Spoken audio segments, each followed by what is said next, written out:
Yes, good afternoon mga kadakers, good afternoon. Bago pong lahat, please subscribe to my YouTube channel, Dak33.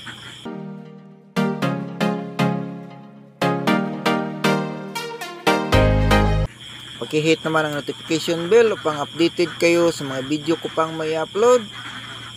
Sa mga bago pa po mag-alaga ng itik, lalong-lalo na kay Sir Los Sermons. Ganito lang sir, ang gawin mo sa alagang itik mo. Tingnan mo yung talampakan niya sir, kung maraming kalyo. Kung maraming kalyo, hindi na po yan totoo na 7 months. Tapos yung itik mo, huwag mong papakainin ng darak ng palay kung ipapastol mo. Kasi pagdating doon sa pastulan, hindi yan kakain kasi busog. At yung kanyang kinabubusog ay walang silbi yan sir, dahil walang vitamins yan. So ang kailangan talaga sa itik, yung butil ng palay at saka kuhol. Kahit bata pa yung itik natin mga kadakers, basta payat, hindi yan mangingitlog. So ang gawin mo sir, lagyan mo ng asukal na kinugay sa tuwing gabi. So lagyan mo ng 1/4 yung isang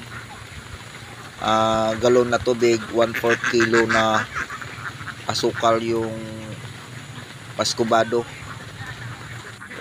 Gabi-gabi mong lagyan straight 1 linggo. Pagkatapos,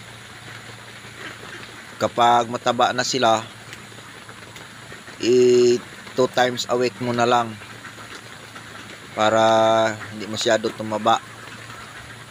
At ipastol mo doon sa palayan. Huwag mong pagpakainin ng darak, kasi yung pagpakain natin ng darak, sa tuwing hindi yan mangingitlog, kapag wala na tayong pastulan, pwede mong pakainin ng darak yan para hindi lang mamatay. Pagdating ng alagang itik mo sa hapon, agisan mo ng duck layer feeds. Tapos kapag sa gabi, lagyan mo ng 1 kilong feeds yan. Tunawin mo sa 1 galon na tubig na may ihalo mo doon sa may paskubado na asukal. Yun ang gawin mo gabi-gabi. Huwag mong hintuan yan sa pagpakain ng feeds, kasi yung feeds na pinapakain mo sa kanila sa gabi, yun po o yung magpakuan ng kanilang tibudbud. So kung makikita mo ang ginagawa ko sa alagang itik ko, yan po ang gayahin ninyo mga kadakers sa mga baguhan pa po mag-alaga ng itik. So hanggang dito lang muna mga kadakers. Thank you very much. Merry Christmas and Happy New Year sa inyong lahat.